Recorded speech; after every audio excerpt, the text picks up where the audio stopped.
여러분들 이 자리에 왜 오셨습니까? 분명히 오신 이유를 아셔야 됩니다. 예. 내가 왜 태어났는지 우리 인생 공부 좀 해봅시다. 예. 그런데 그 인생에 대한 답은 사람이 해줄 수 없습니다. 철학자가 답을 줄 수도 없고 정치가들이 답을 줄 수도 없습니다. 왜냐하면 그들은 다 피조물이기 때문입니다. 다 죄인들입니다. 오직 우리 인생의 답을 풀어줄 수 있는 분은 바로 창조주, 절대자, 하나님만이 그 답을 줄 수 있고 해결해 주실 수 있는 줄로 믿습니다.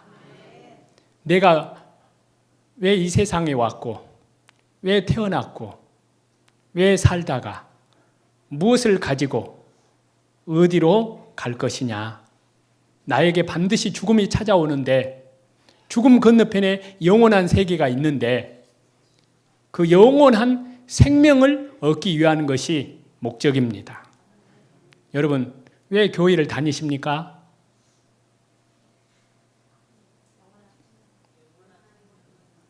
영원한 생명을 얻기 위한 것이 목적입니다. 오늘 그 답을 찾읍시다. 그 답은 바로 이 성경을 통해서 창조주께서 말씀을 해 놓으셨습니다. 자, 그러면 이 성경이 정말 절대적인 하나님의 말씀이냐 하는 그러한 증거가 있느냐, 1강부터 그 자세한 증거를 통해서 하나님이 살아계시고 성경이 사실이고 그리고 죽음 건너편에 영원한 생명, 영원한 천국과 영원한 멸망, 사망, 영원한 지옥이 있습니다.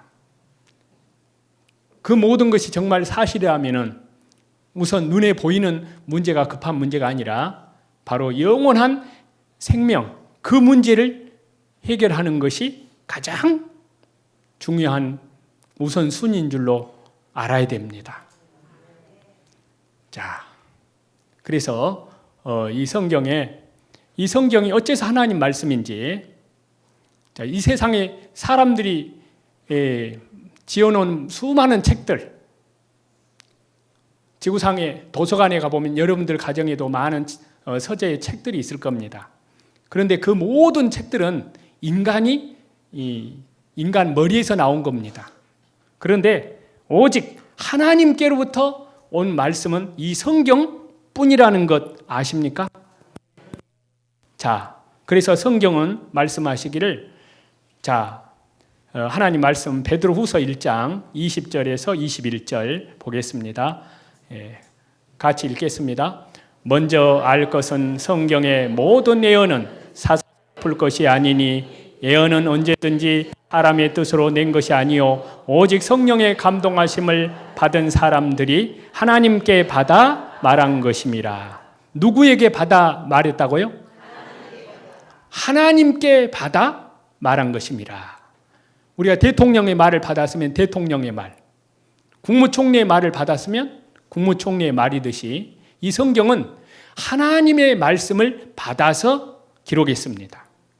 이 성경은 기독교 경전도 아니고 도덕책도 아니고 저 같은 목회자들 설교하라고 준 책이 아니고 바로 이 성경은 바로 하나님의 말씀을 받아서 기록한 누구의 말씀이라고요? 하나님 말씀. 먼저 알 것은 성경의 모든 예언은 사사로이 풀 것이 아니니 예언은 언제든지 사람이 지어낸 것이 아니요. 이 성경 말씀은 하나님께 받아서 기록했습니다. 그러면 이 성경이 어떻게 기록되었으며 지금까지 보존되어 저와 여러분에게 전해졌을까요?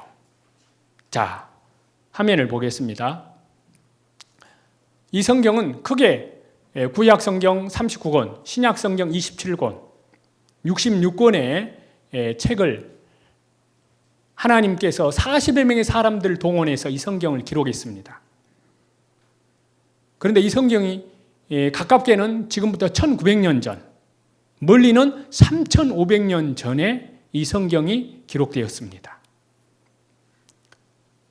그래서 이 성경을 보면은 그 내용을 보면은 제일 처음에 시작하기를 창세기 1장 1절을 펴보면은 태초에 하나님이 천지를 하시니라.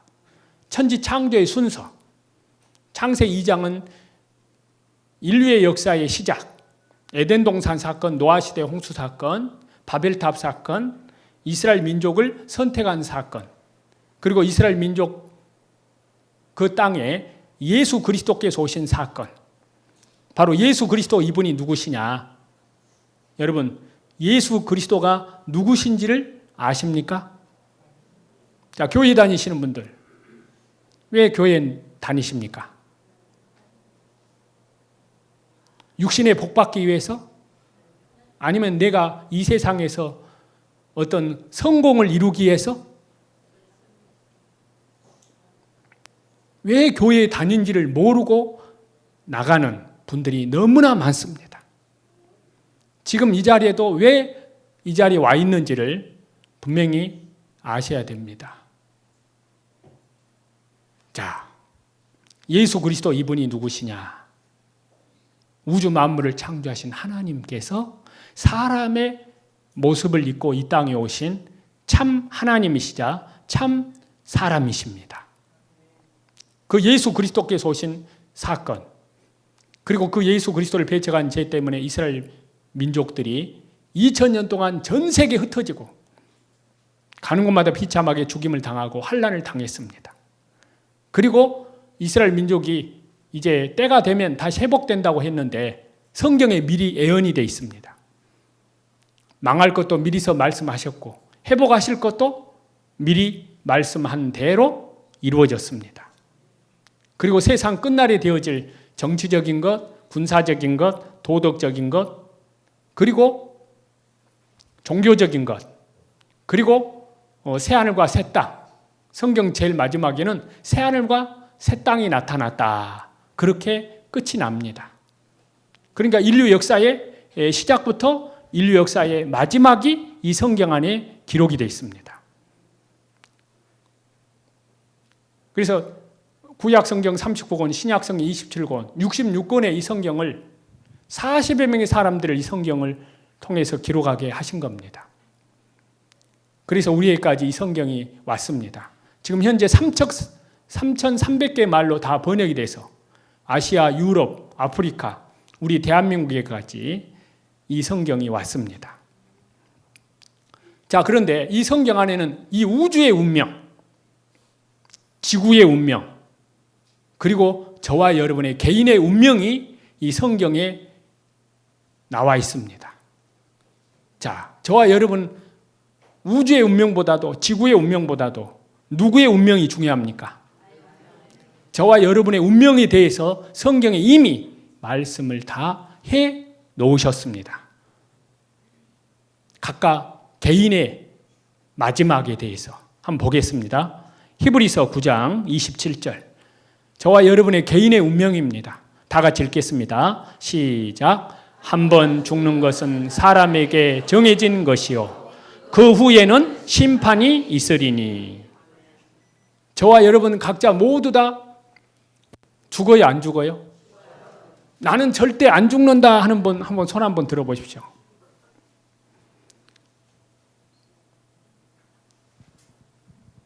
모든 사람은 다 죽습니다. 저는 죽을까요, 살까요? 예, 당연하고 말고요. 저도 죽습니다. 그럼 여러분은? 옆에 사장님에게 한번 여쭤보십시오. 사장님은 어떻습니까? 반드시 죽습니다. 그런데 죽고 끝나는 것이냐? 죽음으로 끝난다면은 죽는 것이 그렇게 문제가 되겠습니까? 근데 죽음으로 끝나는 것이 아니라 죽음 후에 심판이 있습니다. 자, 하나님 말씀 보겠습니다. 히브리서 9장 27절. 한 번 죽는 것은 사람에게 정해진 것이요 죽은 후에는 심판이 있으리니. 죽음이 끝이 아니고 죽음 이후에 영원한 세계가 있습니다. 초등학생은 중학교 가기 위한 준비, 오늘은 내일을 위한 준비입니다. 지금 이 세상은 영원한 세계를 위한 준비입니다. 영원한 세계로 가는 길을 찾아야 됩니다. 영원한 생명의 길. 근데 죽음 건너편에 두 가지의 길이 있습니다. 영원한 영생의 세계, 천국. 하나님과 더불어 세세무궁토록 영광과 찬송을 누리는 곳. 거기는 아픈 것이 없습니다. 고생하는 것이 없습니다. 스트레스가 없습니다. 세세무궁토록 죽음이 없는 그 영광스러운 곳이 천국입니다. 그 천국의 세계가 있고 그 다음에 멸망의 세계, 지옥이 있습니다. 무엇이 있다고요? 지옥이 있습니다. 지옥이 있다는 증거 있습니까? 예, 있습니다. 이 성경이 사실이라는 것을 오늘 시간 내에 말씀을 드릴 겁니다. 성경에 천국에 대한 말씀보다 지옥에 대한 말씀이 훨씬 더 많습니다. 이 지옥은 꺼지지 않는 불이요, 사람마다 불로서 소금치듯 함을 받는 곳이요, 그리고 영원한 불, 한 번 들어가면 영원히 나오지 못합니다. 그래서 사람을 죽었다 할 때 뭐라고 표현합니까? 예? 돌아가셨다, 별세하셨다. 그건 좋은 말씀이에요. 하나님께로부터 와서 다시 돌아갔다, 별세하셨다, 세상을 이별하셨다. 그건 좋은 표현입니다. 그런데 사망이라는 표현이 있습니다. 사망. 첫째 사망은 육신이 죽는 거고, 성경에는 둘째 사망에 대해서 말씀합니다. 둘째 사망이 어디냐? 그 영혼이 망한 곳이 지옥입니다. 둘째 사망 곧 불못이라. 그 지옥 불못이 있습니다. 여러분, 어디로 가셔야 되겠습니까? 옆에 사장님에게 한번 여쭤보십시오. 어디에 가셔야 되겠습니까? 그걸 말이라고 물어보요?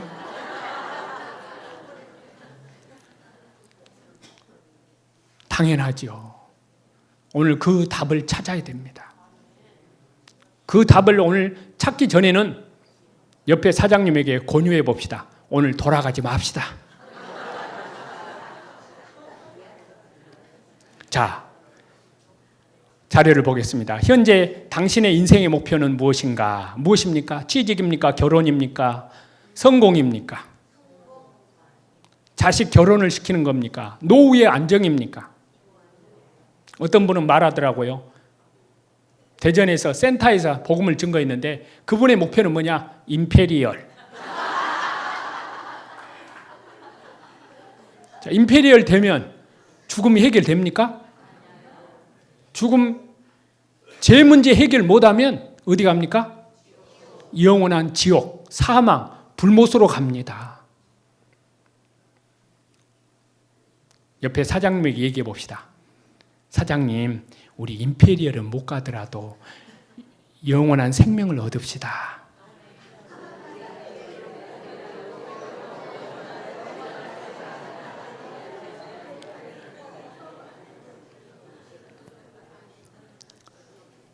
나의 인생의 목표, 바로 영원한 생명을 얻기 위해서 왔습니다. 인생은 나그네 길, 어디서 왔다가 어디로 가느냐. 구름이 흘러가듯 떠돌다 가는 길에 정일랑은 두지 말자, 미련일랑 두지 말자. 인생은 나그네 길, 어디서 왔다가 어디로 가느냐. 예, 감사합니다. 인생은 나그네 길, 어디서 왔다가 어디로 가느냐. 구름이 떠돌다 가는 길에 정일랑 두지 말고 미련일랑 두지 말자. 인생은 나그네 길 어디서 왔다가 어디로 가느냐. 눈물 많은 세상, 서름 많은 세상, 고난이 많은 세상, 죄 많은 이 세상, 한이 많은 이 세상에 왔습니다. 여러분, 무엇 때문에 사십니까? 왜 태어나셨습니까? 하나님, 왜 이 죄 많은 세상에 나를 태어나게 하셨습니까? 나를 창조하셔서 이 땅에 태어나신 하나님, 나를 이 땅에 보내신 목적이 무엇입니까? 하나님, 이 질문에 답을 해 주옵소서. 여러분, 그 질문 하셔야 됩니다. 그 답을 오늘 찾읍시다. 짐승은 죽음으로 끝납니다. 어떤 짐승은 하늘을 마음대로 날아다닙니다. 어떤 짐승은 바다를 마음대로 헤엄쳐 다닙니다. 어떤 짐승은 산속을 마음대로 헤집고 다닙니다. 근심, 걱정, 괴로움, 스트레스도 없습니다. 세금 날 걱정을 합니까? 어떤 짐승이 군대 갈 걱정을 합니까? 아니면 이달 목표치 달성하려고 걱정을 합니까? 자, 여러분, 모든 것이 죽음으로 모든 것이 끝난다면 인간처럼 비참한 존재는 없습니다. 어떤 짐승은요, 거북이나 잉어는 500년 이상, 거북이는 1000년 이상 사는 거북이도 있답니다. 하여튼 같이는 안 살아봤지만은. 그러나 우리는 기껏해야 100년 안짝이면 떠납니다. 100년 후면 여러분 어디가 있을까요? 천국이요? 아니면 지옥이요? 100년 후에 나의 영원한 생명을 생각하셔야 됩니다. 100년 후에는 이 자리에 앉아 계실 분 계실까요? 100년 후에 우리 여기 오늘 모인 사람들 100년 후에 사경에 또 올 수 있을까요? 짐승은 죽음으로 끝납니다. 짐승의 혼은 땅으로 내려가고 사람의 영혼은 위로 올라갑니다. 그래 전도서 3장에 말씀하시기를, 자, 성경 말씀, 인생이 당하는 일을 짐승도 당하나니 짐승이 죽음같이 사람도 죽으니. 21절에 인생들의 혼은 위로 올라가고 짐승의 혼은 아래고 땅으로 내려간 줄을 누가 알랴. 인생의 영혼은 위로 올라갑니다. 창조주 앞에 서야 됩니다. 짐승의 혼은 땅으로 내려갑니다. 짐승은 죽음으로 끝납니다. 짐승은 잡혀먹기 위해서 났어요. 원래 창조주께서 식물은 동물을 위해서 창조했고, 그리고 식물과 동물은 사람을 위해서 창조했습니다. 그러면 사람은 누구를 위해서 창조한지 아십니까? 하나님 영광을 위해서 창조했습니다. 하나님의 사랑의 짝, 하나님의 사랑하는 대상자. 부모가 왜 자식을 낳느냐? 부모의 그 사랑을 자식에게 물려주기 위해서입니다. 그와 같이 자식은 부모를 닮듯이 하나님 형상대로 사람을 창조했는데, 하나님을 닮은 소중한 생명, 그것이 뭐냐면 영혼입니다. 영혼. 뭐라고요? 하나님 형상대로 지음받은 소중한 인격체가 뭐냐면 영혼입니다. 영혼을 소중히 여기는 기업. 믿음을 경영하고 생각을 경영하고, 그리고 그 다음에 겸손히 섬기고 아자. 이거 뭐냐면은 마지막에 구호가 아주 중요해요. 아자. 이건 뭐냐면 줄임말이에요. 아름다운 하나님의 자녀. 그걸 말하고 있는 거예요. 그것이 영혼을 소중히 여기는 기업. 창조주는 영혼을 창조하셨고, 그 죄 허물러 죽은 영혼을 살려내기 위해서 예수 그리스도를 이 땅에 보내셨고, 그 일을 완성하셨고, 그 완성된 복음을 바로 증거하기 위해서 영혼을 소중히 여기는 기업. 자, 그래서 짐승은 죽음으로 끝납니다. 짐승은 영이 없습니다. 그래서 짐승을 가리켜서 각혼이라 그럽니다. 그러나 사람은 영혼이라 그럽니다. 뭐라고요? 예. 그래서 창세기 1장 21절에 하나님이 자기 형상 곧 하나님의 형상대로 사람을 창조하시되 남자와 여자를 창조하시고, 하나님의 형상대로 창조했다는 것은 뭐라고요? 저와 여러분의 육체가 아니라 영혼입니다. 영혼. 그래서 요한복음 4장 24절에 하나님은 영이시니, 하나님의 형상대로 지었다는 것은 육체가 아니라 영혼입니다. 인생이 해결할 수 없는 문제, 죽음이 찾아옵니다. 죽음은 멀리 있는 것이 아니라 누구에게든지 옵니다. 태어나는 데는 순서가 있지만 죽는 데는 순서가 없어요. 감나무가 홍시가 되어야만 떨어지는 것이 아니라 태풍이 불면은 땡감도 누가 떨어진다고 앞에서 말씀하십니다. 그런데 죽고 끝나는 것이 아니라 식물과 동물은 죽음으로 끝납니다. 그러나 사람은 하나님을 만나야 됩니다. 죽음 건너가서. 그래서 욥기 19장 26절에 다 같이 읽습니다. 나의 이 가죽 이것이 썩은 후에 내가 육체 밖에서 하나님을 보리라. 내가 육체 밖에서 하나님을 보리라. 하나님 없다는 사람도 하나님 만나야 됩니다. 시간 문제입니다. 오늘 누구를 만나려고 오셨습니까? 사업자를 만나기 위해서요?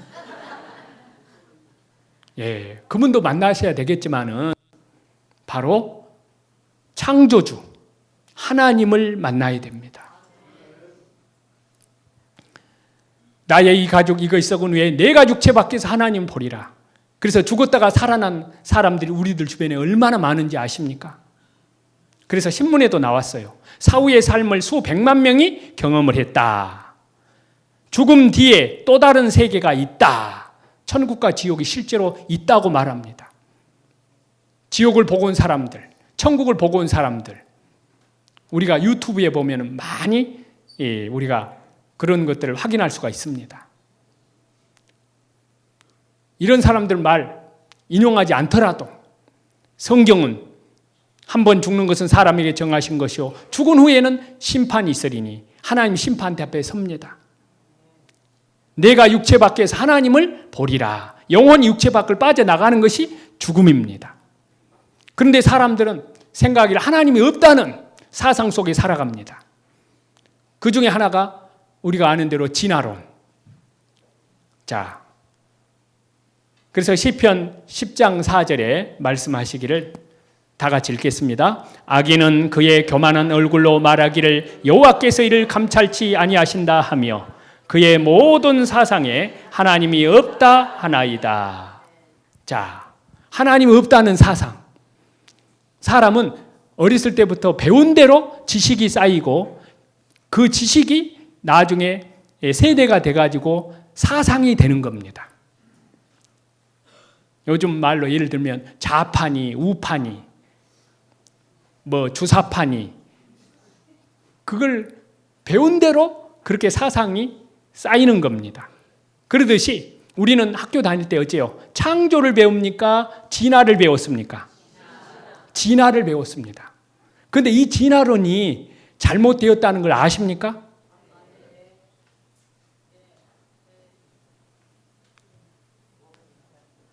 그런데 학교에서는 창조를 한 줄도 안 가르칩니다. 진화만 가르쳤습니다. 무신론, 하나님 없다. 이 세상 모든 것은 저절로 생겨났다.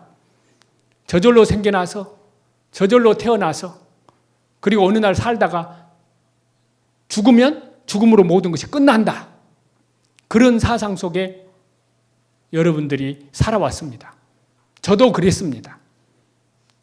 이 사실을 믿기 전에는, 그리고 이 사실을 발견하기 전에는 저는 지금부터 35년 전에 학생 시절에 여러분들처럼 이 성경 말씀을 배웠습니다. 그리고 초등학교 6학년 때 죽음에 대해서 생각을 했습니다. 동명이인인 친구가 뇌염에 걸려 죽는 걸 보고 죽음에 대해 생각을 한 거예요. 죽으면 어떻게 될까? 그대로 끝나는 것일까? 그러다가 이 문제를 해결하고 싶었는데 해결할 수가 없는 거예요. 학교 선생님도 답을 못 해줘요. 교회 목사님도 답을 해결 못 해줘요. 그런데 무엇이 해결해 줬느냐? 바로 하나님께서 이 성경에 이미 답을 말씀해 놓으셨습니다. 그래서 이 성경에서 그 답을 찾았습니다. 자, 진화론처럼 허무맹랑한 이론이 없다는 걸 아십니까? 진화론의 허구, 사람과 온숭이 차이, 사람이 온숭이로부터 됐답니다. 그 말이 맞습니까?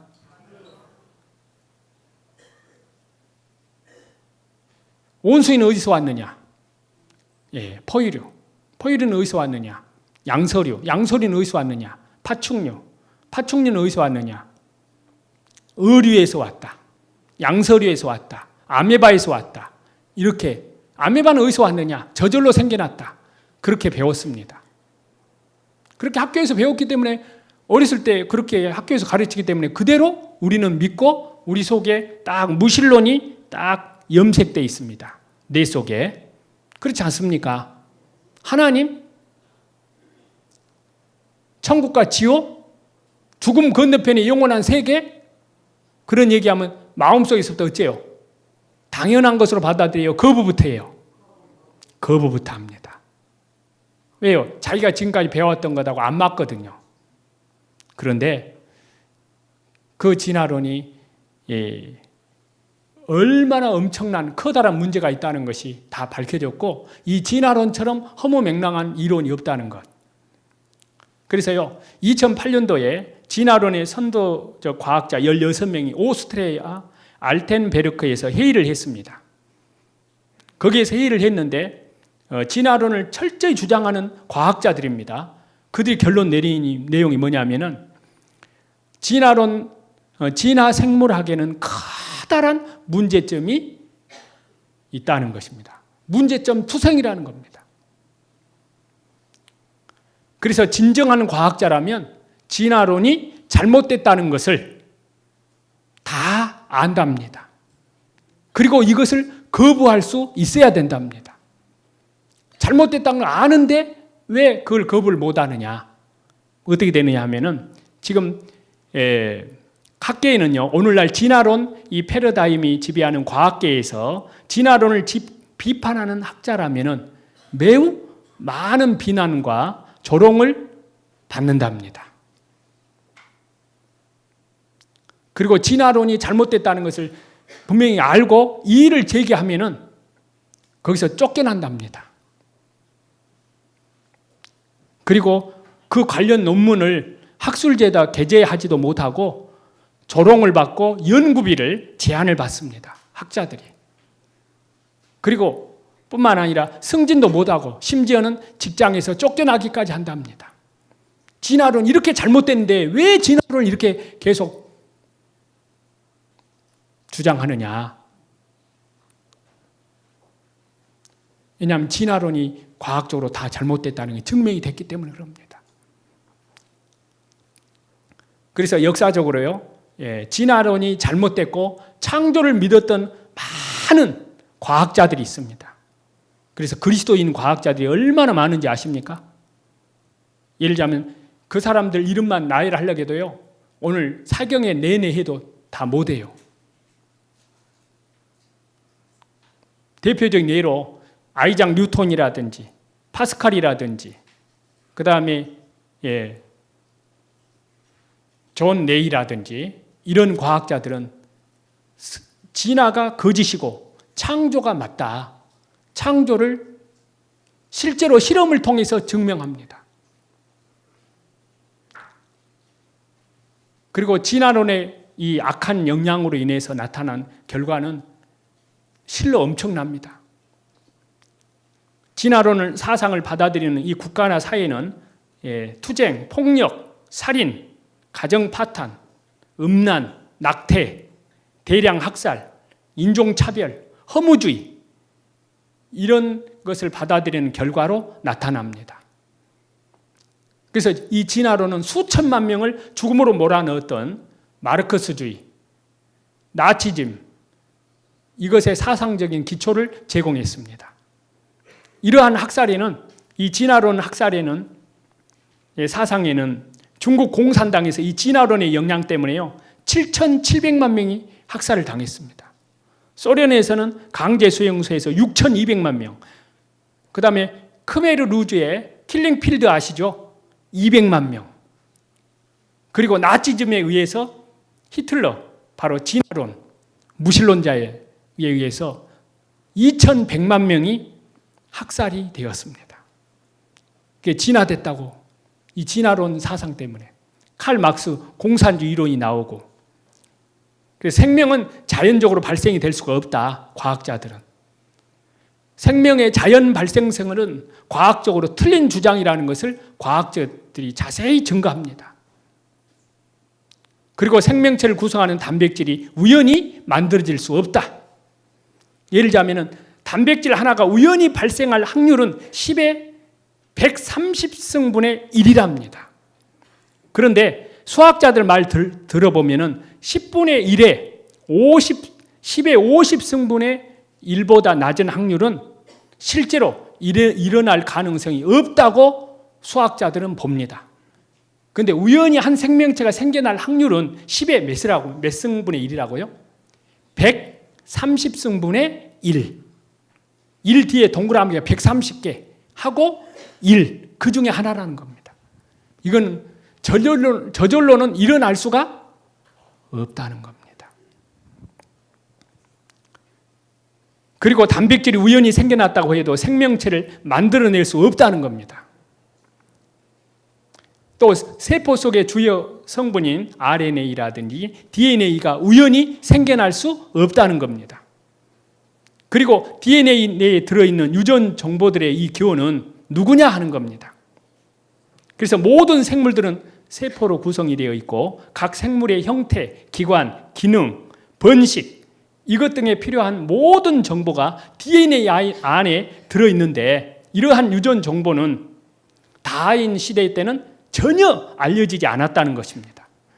그래서 정보는 물질이 아니고 우리 몸을 구성하는 몸의 세포가 60조 내지 100조 개의 세포로 구성되어 있습니다. 이것이 저절로냐 그 말이에요. 예를 들면 자동차를 만드는데 13,000개의 부품이 들어갑니다. 자동차보다 더 정밀한 것이 항공기를 만들려면 300만 개의 부품, 항공기보다 더 정밀한 것이 우주선입니다. 우주선을 만드는데 부품이 500만 개의 부품으로 구성되어 있습니다. 근데 사람의 몸은 몇 개의 부품으로 구성되어 있다고요? 100조 개의 세포로, 100조 개의 부품으로 구성되어 있습니다. 이것이 한 세포 한 세포가 우연히 생겨날 수가 없다는 겁니다.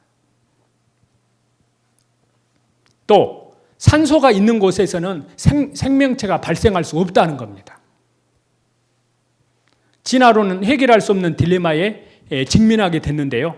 산소가 있다면 생명체가 생겨날 수 없고, 또 산소가 없다면 오존층도 없어서 생명체가 진화하거나 존재할 수도 없다는 겁니다. 산소가 있어도 문제, 없어도 문제. 근데 있다고 가정을 하거든요. 산소가 있으면 어떤 생명체도 생겨날 수가 없답니다. 유해산소. 같이 이 세포들끼리, 원소들끼리 존재하면은 화학물질들끼리 서로 파괴를 해버린답니다. 우리가 음식을 먹으면 무엇이 발생해요? 활성산소. 그 활성산소가 뭘 공격해요? 세포를 공격해요.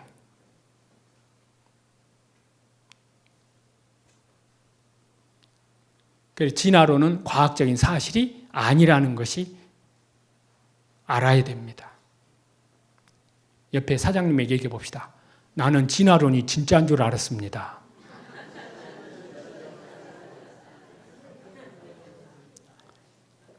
진화론이 가장 큰 거짓말이라는 겁니다.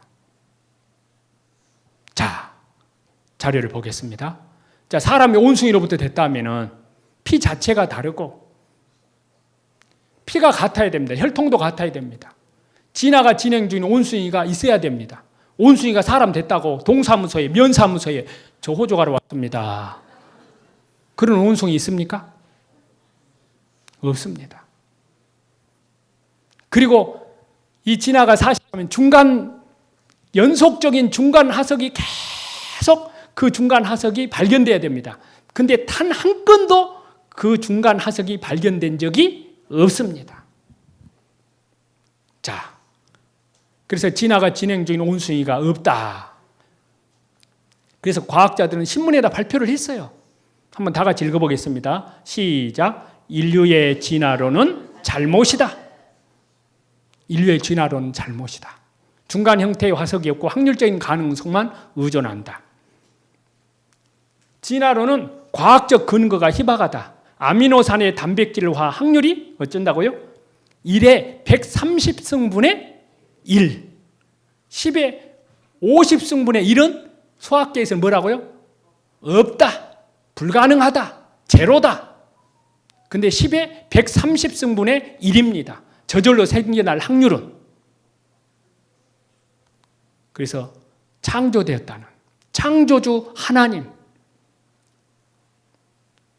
이 온소와 모든 세포를 만드신 설계하신 그 창조주가 계셔야만 이 모든 답을 풀 수 있는 그런 시대가 되었습니다.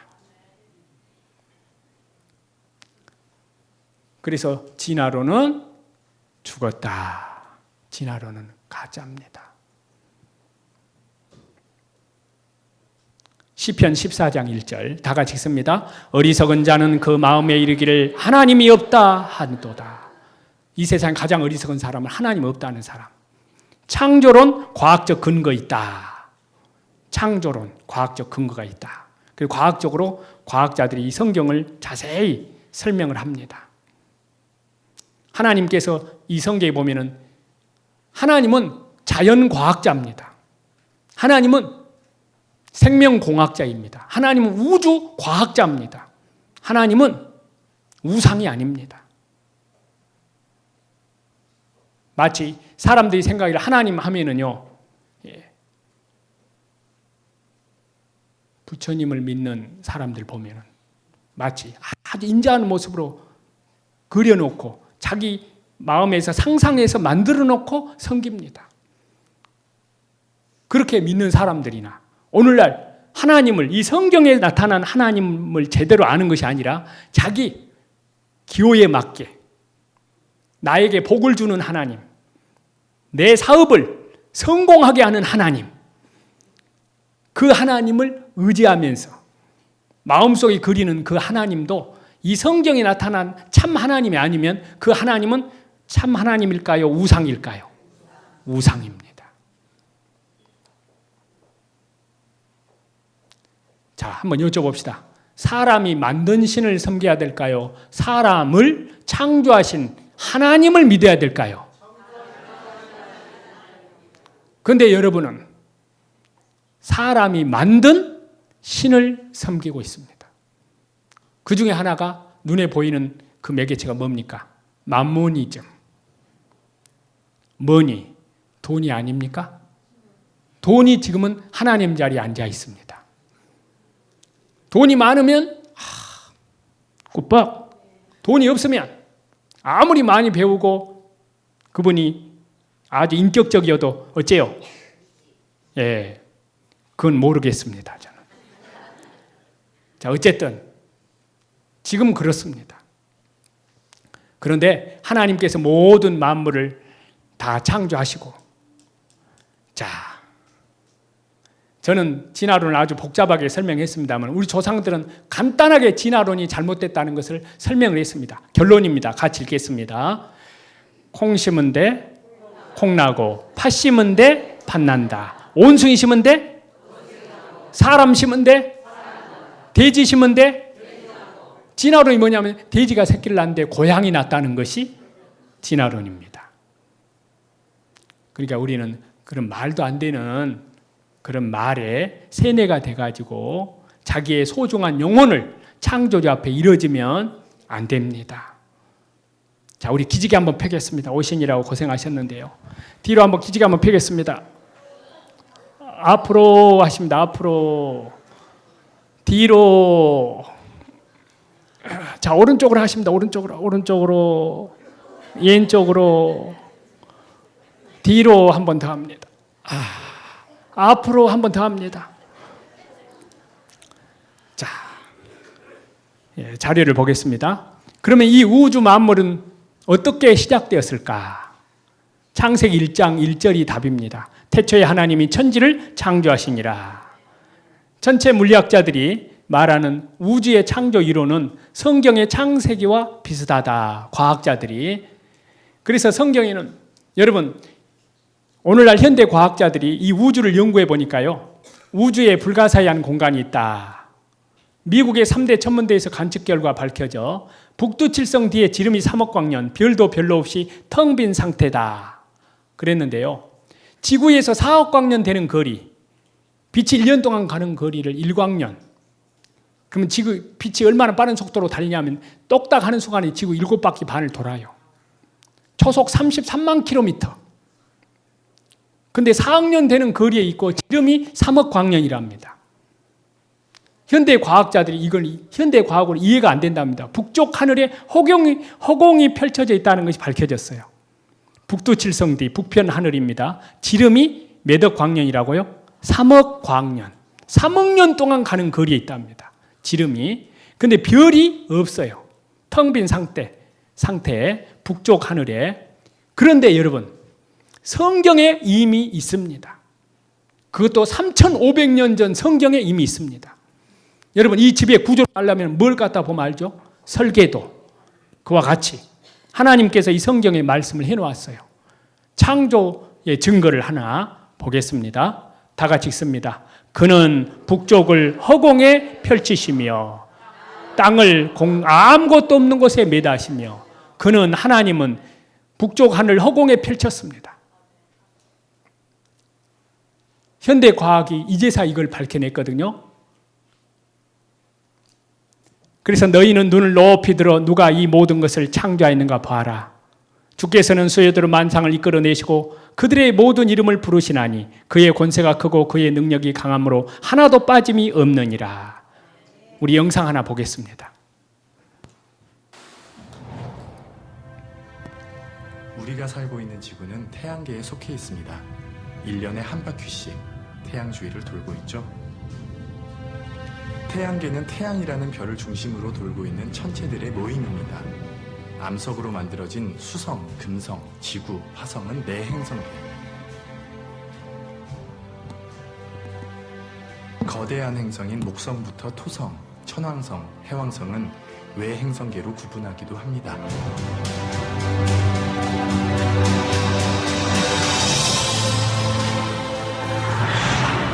태양은 우리 은하에 있는 약 1000억 개의 별 가운데 하나입니다. 소용돌이 모양의 우리 은하 중심에서 벗어난 가장자리, 오리온자리 팔에 우리 태양계가 있습니다.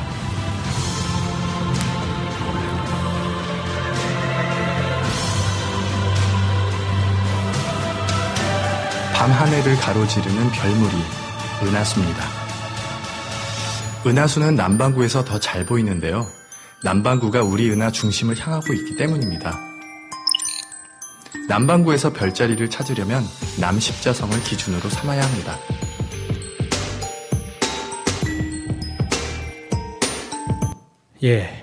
이 엄청난 대우주, 이 우주에는 어마어마한 21세기 과학이 이렇게 발달했어도요, 우주의 시작이 어디고 우주의 끝이 어딘지를 모릅니다. 이 우주의 별의 개수가 얼마나 많은지, 그 별의 개수는 몇 개나 되는지, 현대 과학자들 추측에 의하면 10의 28승계랍니다. 1 뒤에 동그라미가 28개. 그런데 이 지구상의 모래알 수가 바로, 여러분 이 지구상의 바닷가의 모래알 다 셀 수 있을까요? 몇 개나 될까요?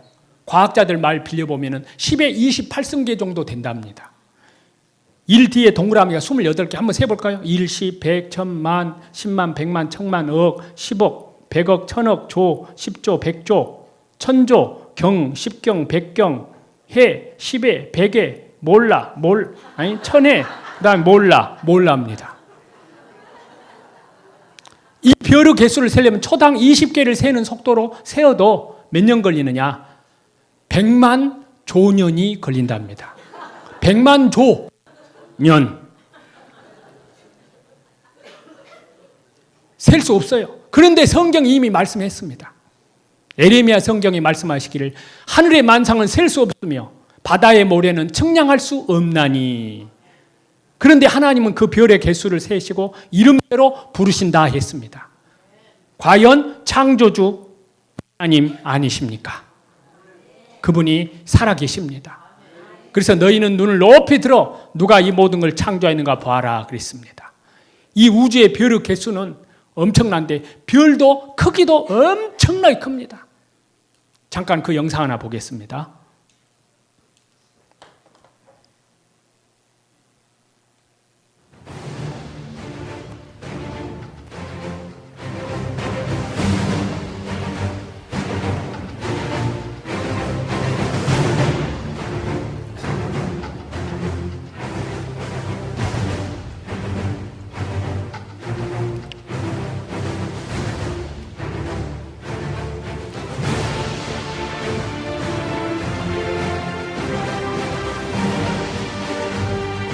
금성보다 더 큰 별이 지구고요. 지구보다 더 큰 별이 해왕성, 해왕성보다 더 큰 별이 토성입니다. 토성보다 더 큰 별이 있습니다. 목성입니다. 목성보다 더 큰 별이 태양입니다. 태양보다 더 큰 별들이 이 우주에는 얼마나 많은지 아십니까? 시리우스 A, 태양의 약 2배, 그 다음에 플룩스, 그 다음에 아르크투루스, 그 다음에 알데바란, 니겔이라는 별, 그 다음에 피스톨이라는 별은 더 큽니다. 피스톨보다 더 큰 별이 안타레스 A입니다. 안타레스 A보다 더 큰 별이 있습니다. 뮤시퍼이라는 별인데 태양 지름 1500배.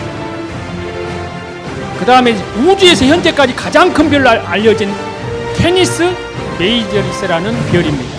이 별의 직경은 지름이 68억 킬로미터입니다.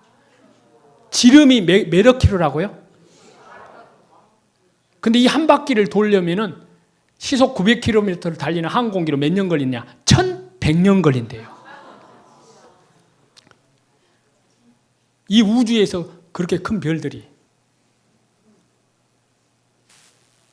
이 우주를 만드신 하나님, 대우주 안에 은하계가 있고 은하계 안에 태양계가 있고 태양계 안에 지구가 있고 지구 안에 5대양 6대륙 안에 6대륙 안에 아시아 대륙 안에 한반도 안에 지금 서울특별시 안에 금천구 안에 여기 독산동 안에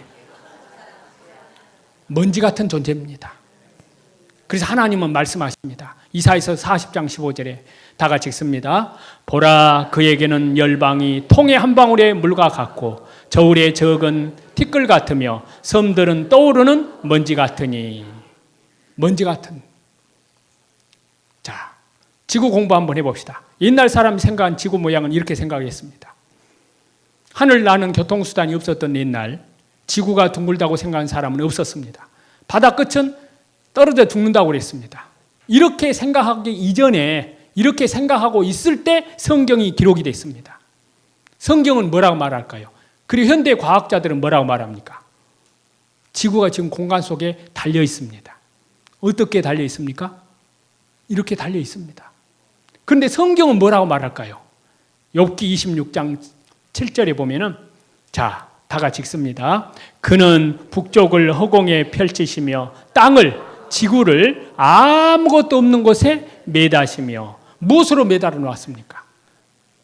능력의 말씀으로. 우주의 법칙. 하나님 우주의 과학자입니다. 우주를 설계하신 분입니다. 세포 하나하나 다 설계하신 바로 생명공학자이십니다. 땅을 아무것도 없는 곳에 매다시며 이렇게 매달아 놓았습니다. 그래서 결론입니다. 다 같이 읽습니다. 집마다 지은이가 있으니 만물을 지으신 이는 하나님이시니라. 과연 하나님의 손이 땅의 기초를 정하였고 내 오른손이 하늘을 폈나니 내가 그것들을 부르면 그들이 일제히 서느니라. 자, 하나님께서 주민등록번호 1번을 만든 주민등록번호 1번 있죠? 저와 여러분은 주민등록번호가 다 있죠? 몇 번이시죠? 저는 660에 315에 그 다음에는 이제 생략하겠습니다. 쭉 올라가면 주민등록번호 쭉 나는 태어나기 전 아버지, 할아버지, 증조할아버지 쭉 거슬러 올라가면 최초의 인류 시조가 있습니다. 바로 주민등록번호 1번 최초의 사람. 그 사람은 어디서 왔다고요? 하늘에서 떨어졌다고요? 땅에 솟았다고요? 예? 예, 하나님께로부터 지음받았습니다. 바로 하나님께서 어떻게 창조하셨느냐. 그 주민등록번호 1번이 아담, 주민등록번호 2번이 하와. 하와는 남자입니까? 여자입니까? 여자. 그래서 성별을 구분할 때요, 아담의 주민등록번호 1번, 남자는 일자를 1로 시작합니다. 앞에 생년월일, 뒤에 1. 여자 주민등록번호 2번 하와. 그래서 여자를 구분할 때, 성별 구분할 때 생년월일 앞에 말하고 그 다음에 2로 시작합니다. 주민등록번호 2번이 하와이기 때문입니다. 자, 하나님께서 인간 육체는 흙으로 창조했습니다. 다 같이 창세기 2장 7절 다 같이 읽습니다. 여호와 하나님이 땅의 흙으로 사람을 지으시고 생기를 그 코에 불어넣으시니 사람이 생명이 되니라. 땅의 흙. 하나님은 누구라고요? 생명공학자. 흙 속에 있는 온소를 뽑아서 사람을 창조했습니다. 근데 이걸 생명공학자들이 오늘날 세포 분열을 해봤어요. 인간 몸과 흙 속에 있는 성분을 전기 분해, 화학 분해를 해보니까 흙 속의 성분과 사람 몸의 인체 구성 성분이 똑같아요, 틀려요? 같아요. 그게 밝혀졌습니다. 인체의 구성 성분, 여기 보면 비로소 온영질과 광물질을 과학적으로 분석하는 기술이 개발되었는데 인체를 구성하는 광물질을 화학적으로 분석해 본 결과 같이 읽습니다. 흙과 같은 물질이라는 사실이 밝혀졌다. 흙과 똑같은 물질. 그래서 생명의 온천은 뭐라고요? 흙. 사람 몸은 흙의 성분. 몸은 흙 속에 있는 온소를 뽑아내가지고 만들었고 사람의 영혼은 하나님의 형상대로 사람을 창조했습니다. 그것이 저와 여러분의 소중한 영혼입니다. 그래서 인간은 하나님이 만들었다. 그 하나님께서 인간을 만들어 놓고 살게 한 곳이 에덴 동산입니다. 에덴 동산이 어디 있었느냐? 많은 사람들 에덴 동산 얘기하면은 신화처럼 전설처럼 생각합니다. 그리스 신화나 아라비안 나이트에 나오는 그런 신화처럼 생각합니다. 그런데 성경은 신화 같은 얘기, 동화 같은 지어서 만든 얘기는 하나도 없습니다. 성경은 창세기부터 요한계시록까지 사실을 말하고 있습니다. 그 에덴 동산이 어디 있었느냐? 바로 오늘날 중동지방 페르시아만에 에덴 동산이 실제로 있었다는 것이 밝혀졌습니다. 창세기 2장 10절에 에덴 동산에 4개의 강이 나옵니다. 첫 번째 비손, 기온, 히데겔, 유브라데스 강이 나옵니다. 근데 여기 3개 지도입니다. 근데 첫째 강, 둘째 강은 없어지고 세 번째 강과 네 번째 강은 지금도 흐르고 있습니다. 티그리스 강, 유프라테스 강, 바로 페르시아만로. 여기가 이란, 이라크. 오늘날 페르시아만 그 일대가 중동지방 그 일대가 에덴 동산 자리였다는 것이 밝혀졌습니다. 그래서 과학자들이 발표했습니다. 에덴 동산은 같이 읽습니다. 메소포타미아에 있었다. 메소포타미아란 말은 두 강 사이란 뜻입니다. 두 강이 뭘까요? 유프라테스 강과 티그리스 강. 인류 최초의 문명 발상지 메소포타미아 문명입니다. 그 자리가 에덴 동산 자리. 인류 문명이 발생한 곳은 에덴 동산 자리, 메소포타미아 그 자리에서 시작된 겁니다. 그리고 에덴 동산의 강을 발견했다. 신문에 보도가 됐습니다. 그리고 사막에 감춰진 고대 강을 여기는 일찍이 식물이 무성했던 땅이었다. 그리고 이 자리에서 지금 에덴 동산 자리에서 무엇이 나오고 있습니까? 석유. 이 붉은 삼각형이 다 석유입니다. 노아 홍수 때 엄청난 대지각 변동이 있었는데요. 엄청난 동식물들이 땅속에 내려가서 된 화합물의 결정체가 바로 석유입니다. 그래서 한번 다 같이 읽겠습니다. 에덴 동산은 지금의 페르시아만이다. 미국 미시시피 대학교 조사단 잃어버린 강 비손의 흔적을 발견했다. 성서 고고학자들에서 밝혀졌습니다. 자, 성경이 사실입니다. 에덴 동산에서 아담과 하가 하나님께 범죄하고 에덴 동산 밖에서 아담의 10대의 자손 노아 시대 때 왔을 때 이 세상에 인간의 죄악이 가득 찼습니다. 그래서 하나님께서 홍수를 내려서 심판하기로 결정을 내렸는데 그때 당시에 노아라는 사람과 노아의 가족들은 하나님을 섬기고 하나님을 경외하고 하나님을 예배하면서 하나님 말씀에 순종하면서 살았습니다. 그래서 그런 사람들을 의인이라고 합니다. 믿음으로 의롭다함을 받는. 그래서 의인과 악인을 하나님은 동시에 멸할 수 없기 때문에 그래서 의인을 구원하기 위해서 하나님께서 노아의 가족들에게는 그 엄청난 홍수에서 방주, 배를 만들게 한 겁니다. 그 길이는 300규빗, 폭은 50규빗, 그리고 그 상중하 3층으로 1만 5천 톤급 상선과 비교될 만큼 엄청나게 큰 배를 만들게 했습니다. 그 배가 다 완성되자 하나님께서 노아 식구 8식구 들어가게 하고 짐승들, 양서류, 파충류, 조류, 포유류, 암수 한 쌍씩 씨를 이제 이 땅에 충만하게 하기 위해서 방주 속으로 들어가게 했습니다. 그리고 방주의 문이 닫히고 방주의 문이 닫힌 후에 7일 후에 홍수가 났습니다. 자그마치 며칠 동안 있었느냐? 40일 동안 밤낮 엄청난 물폭탄이 하늘에서 쏟아진 겁니다. 궁창의 물을 열어서 하늘을 열어서 그 땅의 깊음의 샘들이 터져서 이 지구를 완전히 홍수로 잠겨버렸습니다. 그리고 높은 산, 이 히말라야 산맥이라든지 알프스 산맥이라든지 우리나라로 말하면 소백산맥, 태백산맥 이런 산맥들은 노아 홍수 때 생겨난 거대한 지각 변동, 산이 융기하고 그리고 골짜기는 침하면서 바로 침강에 의해서 생겨난 대조산 운동, 노아 홍수 때 일어났던 증거들입니다.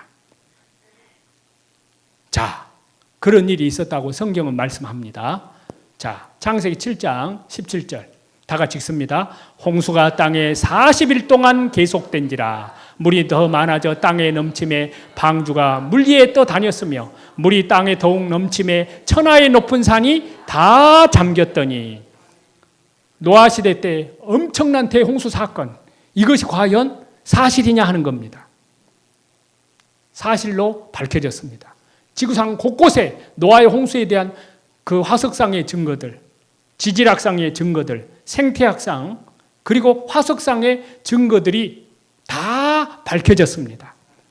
예를 들면은 바닷속에 있어야 될 것들, 산꼭대기에서 무진장 발견됩니다. 물고기 화석들, 조개 화석들. 노아의 홍수는 역사적 사실로 입증이 되었다. 역사입니다. 실제. 우리나라 바로 이렇게 전라북도 진안 마이산이라고요. 말의 기처럼 생겼습니다. 해발 600m. 이렇게 물고기 화석이 있습니다. 그리고 히말라야 산맥 해발 8,000m 지점에 조개 화석이 발견됩니다. 앞에 앉은 분들은 보이실 겁니다. 8,000m 높은 이 지층에서 해저에서 살지 않았던 조개 화석이 발견된다. 바로 노아 홍수 때 엄청난 대지각 변동에 의해서. 그리고 갖가지 화석, 맘모스 때 다지층의 나무, 여러 지층에 걸쳐서 밝혀진 그런 나무, 이 모든 것은 노아 시대 때 대홍수를, 이 지구적인 대홍수가 있었다는 것을 입증한다. 왜냐하면 노아 홍수 때는 이 세상에 죄악이 가득 차니까 하나님이 뭘로 심판했다고요? 물로, 대홍수로, 지구의 대홍수로, 물로 인간들 죄악을 심판하셨습니다.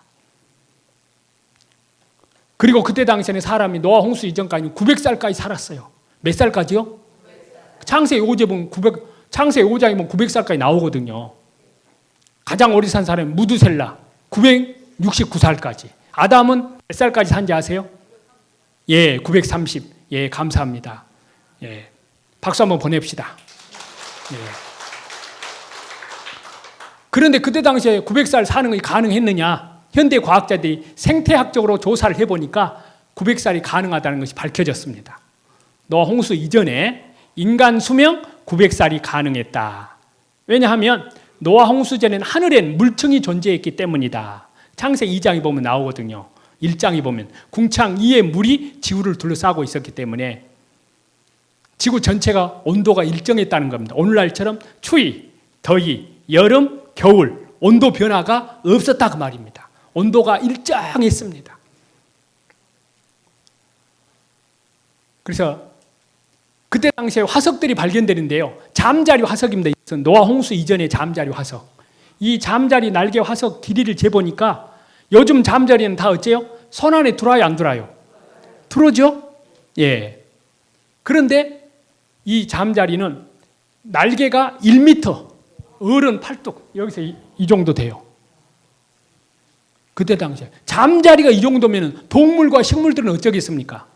어마어마합니다. 상상할 수가 없습니다. 그래서 에스겔 성경에는 영화롭고 광대한 나무라고 했습니다.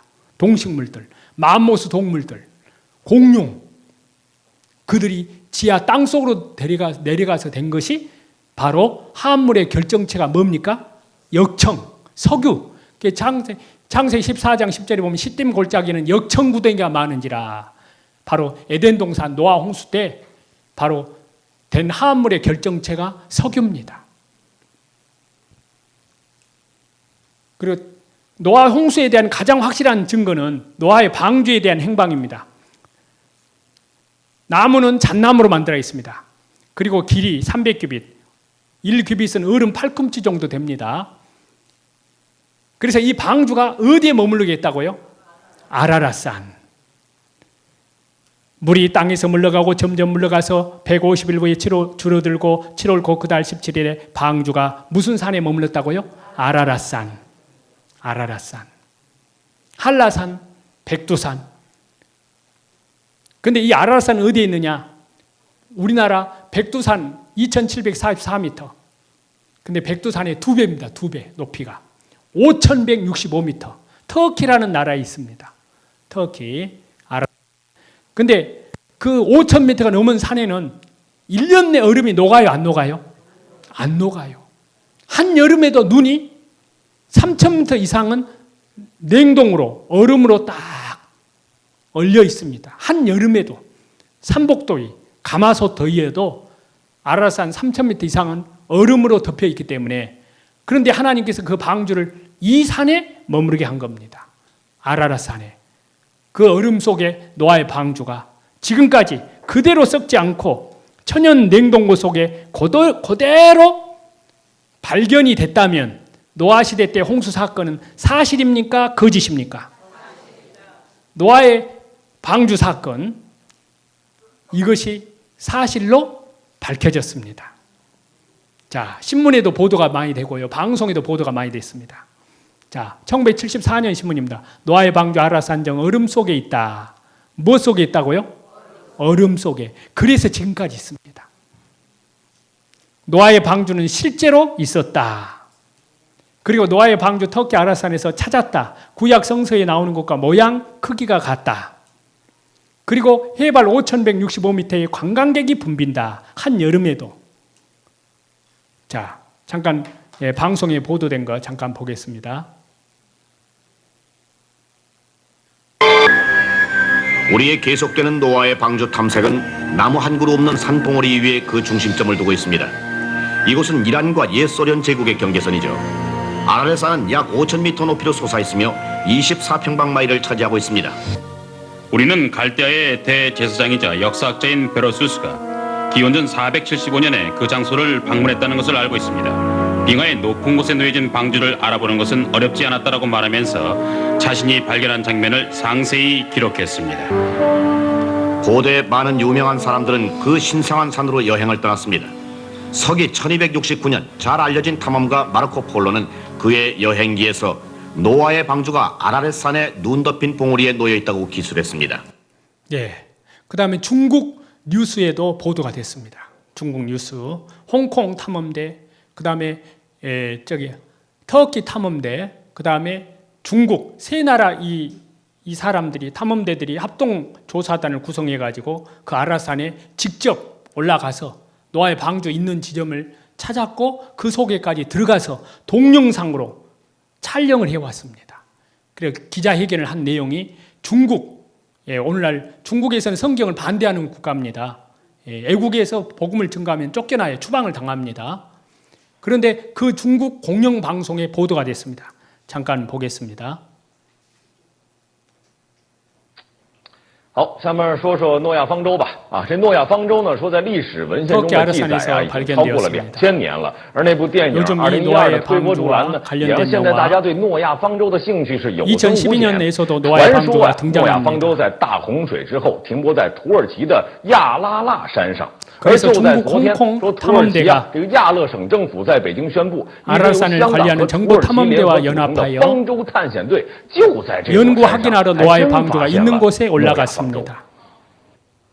昨天，由中国香港人和土耳其人组成的探索队在即将发布会，称在土耳其东部的亚拉腊山高于海拔4000米的冰川进行挖掘，成功进入一个巨型木结构。 荷兰著名探索家格里特艾顿说，还有大量石示显示，土耳其东部的亚拉腊山上发现的木结构就是传说中的诺亚方舟。 저는 35년 동안 노아의 방주를 연구했습니다. 많은 자료들을 검토한 결과 노아의 방주를 발견한 것이 확실합니다. 아라산은 기온이 너무 낮아서 얼음이 얼고 3000m 이상은 일반 사람이 오르기 힘듭니다. 주위에는 나무가 없고 살 수 없습니다. 노아의 방주에는 나무 조각이 주변에서 발견될 수 없습니다. 우리 탐험대는 방주 안에 들어갔고 많은 자료들을 발견했습니다. 자, 그래가지고 또 실제로 들어가서 찍은 그 동영상 그것도 잠깐 공개해 보겠습니다. 방주 안에 노아의 방주 안에 들어가서 실제 들어가서 촬영한 동영상입니다. 얼음 속에 이렇게 방주가 있습니다. 성경이 이렇게 사실입니다.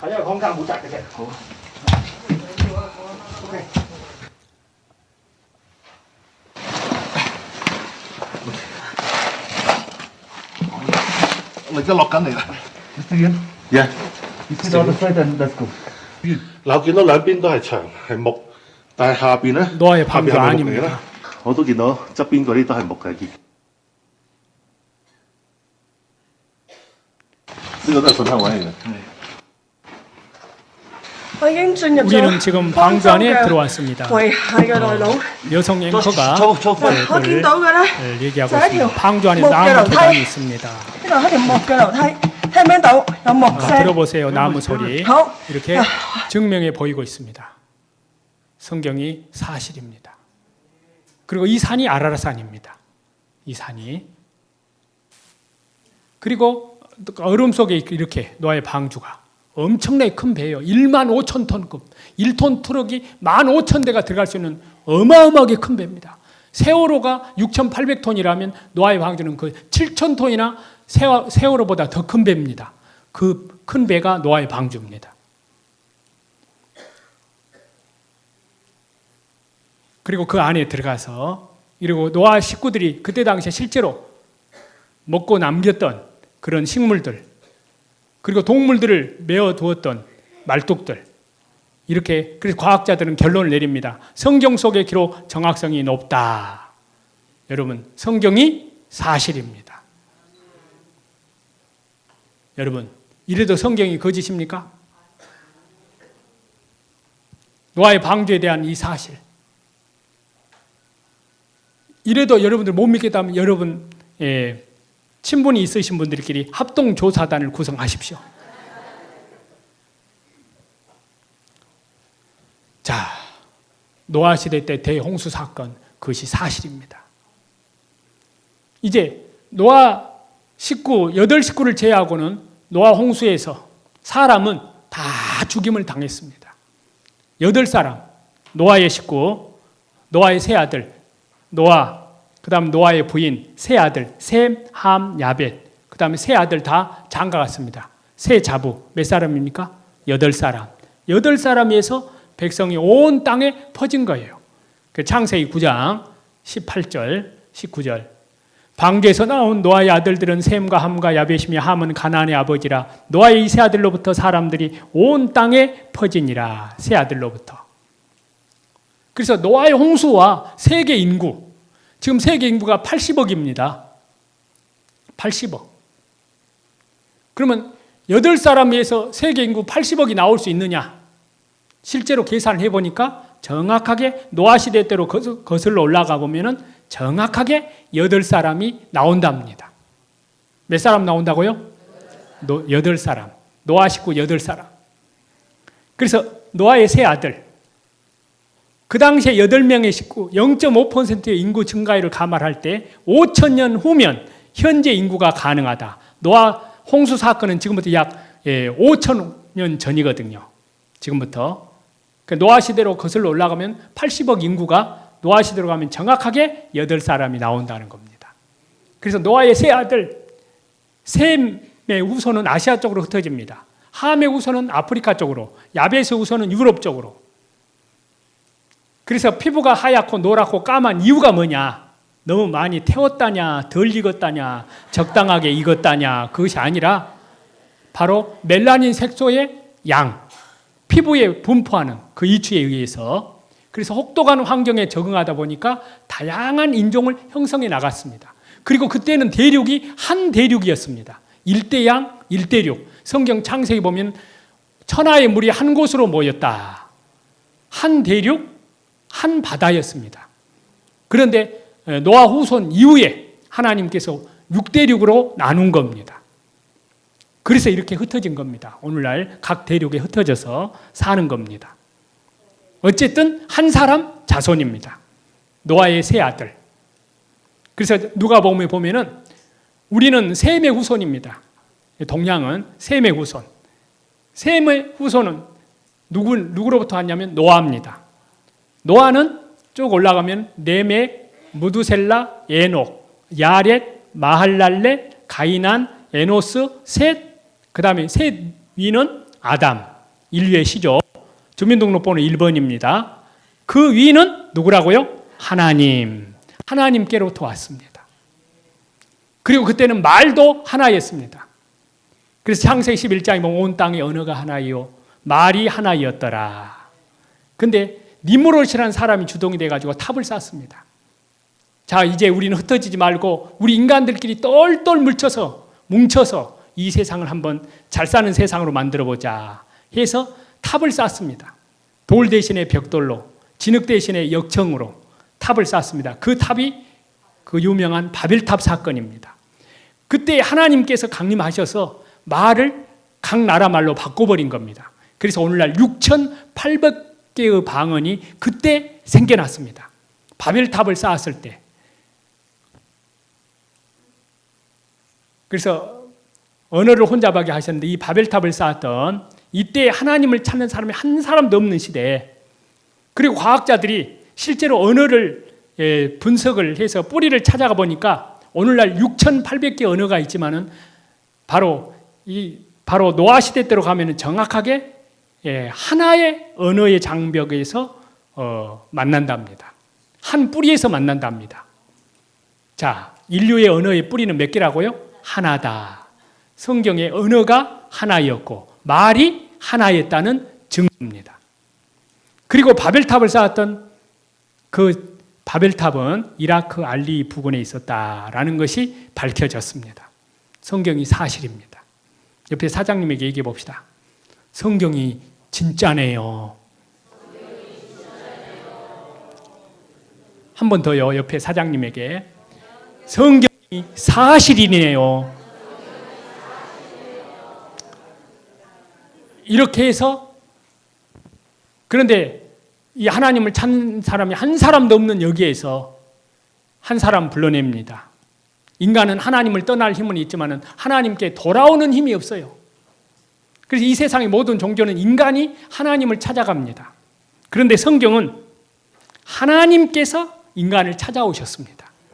그래서 한 민족의 조상 될 사람, 이 성경 말씀을 맡아서 기록하고, 그리고 하나님 살아계심을 온 세상에 그 민족의 역사를 통해서 증거해야 됩니다. 그리고 예수 그리스도께서 그 땅에 오셔야 됩니다. 그 민족 속에. 그래서 그 민족의 조상 될 사람을 이 바벨탑을 쌓은 무리 속에서 한 사람을 불러냅니다. 그 사람이 누구냐면은 아브라함입니다. 아브라함, 창세기 12장 1절입니다. 너는 너의 고향과 친척과 아비집을 떠나 내가 네게 보여줄 땅으로 가라.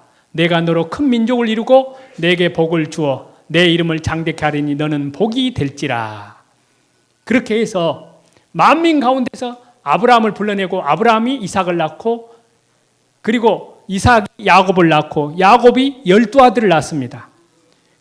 12아들 가운데 11번째 아들, 저와 이름이 같은 요셉, 저는 배요셉이고 성만 다릅니다. 이 요셉이 형들의 미움을 사가지고 이집트 노예로 팔리게 됩니다. 이것이 계기가 되어서 이집트에서 430년 동안 노예 생활을 하게 됩니다. 그리고 나중에 모세라는 하나님의 종, 하나님의 선지자를 통해서 이스라엘 백성을 끄집어냅니다. 애굽의 10가지 재앙을 내리고, 그리고 홍해바다 앞쪽으로 인도합니다. 그래서 5분, 그러니까 홍해바다 앞에 빠지기 5분 전입니다. 거기까지 인도한 거예요. 그래서 하나님께서 이제 이스라엘 백성들을 하나님 앞에 부르짖습니다. 뒤에는 애국 군대가 다시 추격해 옵니다. 그럴 때 하나님께서 이스라엘 백성들을 여기에서 끄집어내는 겁니다. 홍해바다를 갈라버린 거예요. 바람으로. 양쪽에 물이 좌우에 벽이 되게 하고, 그리고 이스라엘 백성들은 다 건넙니다. 마른 땅이 되어서. 그때 장정만 60만, 어린아이 여자들까지 200만, 그 200만이 통과하려면 그 바다를 얼마나 넓게 가른지 아세요? 조그맣게 가른 것이 아니에요. 폭이 9km, 그 다음에 그 길이가 16km, 그리고 뒤에 애국 군대는 불기둥으로 막았습니다. 그리고 이스라엘 백성들 다 건넜습니다. 건너고 나니까 어째요? 하나님께서 애국의 군대를 불기둥으로 막고 있는 불기둥을 제거하니까 애국 군대가 이스라엘 백성들이 통과했던 바다 가운데로 들어옵니다. 애국 왕부터 시작해서 모든 병사들이 병거를 타고 마차를 타고, 그럴 때 하나님께서 모세에게, 모세야 네 손을 내어 밀어라. 홍해바다를 가리키니까요, 바닷물이 합쳐버립니다. 그러니까 바다에 들어간 애굽 왕부터 시작해서 모든 병사들이 어떻게 됐을까요? 물속에 다 수장되었습니다. 그거를 성경은 말씀하는데, 자, 물이 다시 흘러 병거들과 기병들을 다 덮되, 출애굽기 14장에 나온 말씀입니다. 바로의 군대를 다 덮으니, 다 같이 읽습니다. 하나도 남지 아니하였더라. 그 지점도 찾아냈습니다. 그 지점이 어디냐? 현대 해양학자들이 찾아냈는데 그 지점이 이 지점입니다. 홍해바다입니다. 여기 시나이반도, 이스라엘 백성들이 통과했던 이 폭이 몇 킬로라고요? 9km. 그 다음 이 길이가 몇 킬로라고요? 16km. 200만 명이 걷는 겁니다. 하나님은 살아계셔요, 안 살아계셔요? 살아계셔요. 이것이 사실이냐? 사실로 또 밝혀졌어요. 그 증거가 그대로 다 지금까지 보관이 되고 있습니다. 그것이 뭐냐면, 이 홍해바다 이 밑지점을 조사해 봤더니 애굽의 병거들 있죠? 그 마차 바퀴들이 남긴 엄청난 이 병거 바퀴들이 산호초가 붙어가지고 그 바닷물에 의해서 산화가 된 것이 아니라 그대로 남아있는 거예요. 산호초가 붙어가지고 더덕더덕. 자, 그것이 이렇게 밝혀졌습니다. 바로 이렇게 병거 바퀴들입니다. 그 당시에. 이렇게 병거 바퀴들. 그리고 또 뿐만 아니라 이집트에서는 그때 당시에 왕이 물에 빠져 죽은 시체를 건져다가 그 왕의 시체를 썩지 않게 박제를 합니다. 그걸 뭐라고 합니까? 미라라고 합니다. 그래서 이집트에서 1975년도에 세계적인 고고학자들이 그 미라를, 피라미드 속에 들어있는 미라를 끄집어내가지고 25개의 미라를 딱 모아놓고 보니까 이 중에 모세를 추적하다가 바닷물에 빠져 죽은 미라가 있느냐 조사를 해봤더니 19번째 메르네프타 왕이 모세를 추적하다가 바닷물에 빠져 죽은 그 미라라는 것이 밝혀졌습니다. 여러 가지 증거가 있는데 5가지 증거로 말하는데, 첫 번째, 모든 미라는 24개는 젓갈색, 근데 이 미라만 하얀색입니다. 그 다음 두 번째, 얼굴이 쭈글쭈글해져 있어요. 다른 미라는 얼굴이 탱탱한데 이 미라만 얼굴이 쭈글쭈글해 있습니다. 그 다음에 세 번째, 눈썹을 물감으로 그린 흔적이 있습니다. 그 다음에 다른 모든 미라는 양 귀가 멀쩡하게 다 있잖아요. 있는데 이 왕의 귀만 없습니다. 물고기가 다 뜯어먹은 흔적입니다. 그리고 모든 미라는 그것이 없는데 이 미라만 온몸에 소금기가 덮여 있는 겁니다. 어디에 빠져 죽었다는 증거입니까? 바닷물. 바로 그 미라를 공개하겠습니다. 나는 봐야 믿겠습니다. 자, 바로 이 미라입니다. 맞죠? 이 미라입니다. 하얀색. 이 미라입니다. 이래도 못 믿겠습니까? 성경이 사실입니다. 근데 보통 미라는 다 이렇게 이거 젓갈색이에요. 젓갈색 이렇게 다 이렇게 검정색에 가깝습니다. 근데 이 미라만 하얀색. 귀가 없잖아요. 성경이 이렇게 사실입니다. 옆에 사장님에게 얘기합시다. 하나님이 살아계시네요. 또 옆에 사장님이 다시 한 번만 더요. 토속어 제가 붙일게요. 하나님이 시퍼렇게 살아계시네요.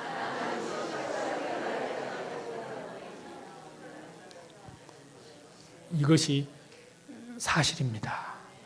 하나님이 살아계십니다. 계속 이어서 더 오후에 더 증거하고 우리 개인의 문제 그리고 마지막 결론 부분까지 이 말씀을 들어야 됩니다. 근데 어떤 사람은 여기 딱 듣고 점심 잡수시고는 가버리더라고요. 그런데 그러면 어떻게 되는지 아세요? 수술하려고 딱 배를 째놨는데 꼬매도 하는데 나가버렸습니다. 그러면 안 됩니다. 자, 여러분 성경이 사실입니다. 하나님이 살아계십니다. 어떻게 살아계신다고요? 기도하겠습니다.